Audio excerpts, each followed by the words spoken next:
Klobásy, jaternice či kapusnica ako od babičky. Mäsové pochúťky dnes mohli Zvolončania ochutnať priamo na námestí.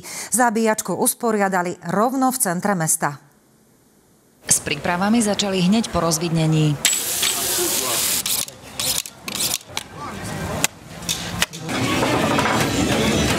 Robíme mesiarské výrobky, ako sú tlačenky, jaterničky, klobásy, samozrejme opekáme restovanú krkovičku. Tradične najviac ľudí prišlo na klobásy. Mnohí čakali na jaternice či na surové mäso, ktoré si chceli spracovať doma. Som prekvapená, lebo aj my robíme zabíjačku, ale je to fakt ako domáce. A aké je tajomstvo dobrej klobásy? Aby soľ nedá veľa, 2% len, papriky, presne, ja dávam 1,5% papriky, sladkú s tuhou si to môžem miešať, cesnák dobrý, kvalitný, aké pasty pokúpiť.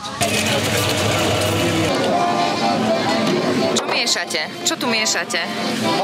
Ľudia majú o domáce mäsové výrobky čoraz väčší záujem. Kým minulý rok tu na tomto námestí zabili 2 svine, tento rok ich bolo 6, no a ako hovorí hlavný mesiar, ani to asi nebude stačiť. Problémom je podľa neho totiž vôbec nájsť chovateľa prasiat. Vo Zvolenskom regióne sa im to ani nepodarilo. Doviezli sme zo Zlatých Moraviec, tam nám ich vychoval jeden ako poľnohospodár, ktorý sa ešte venuje tomu a ktorého to baví, lebo zo stratov samozrejme svine, ktoré sa dochovajú na Slovensku, vďaka našej politike a vláde je vždycky zostratováno.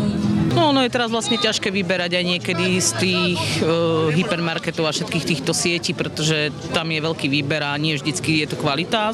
Tu mi to skôr príde také, že je to domáce. Podľa organizátorov už ľudia nerobia domáce zabíjačky tak často ako kedysi. Radšej si výrobky prídu kúpiť na zabíjačky verejné. Zo Zvolena Martina Kašiarová, televízia Markíza.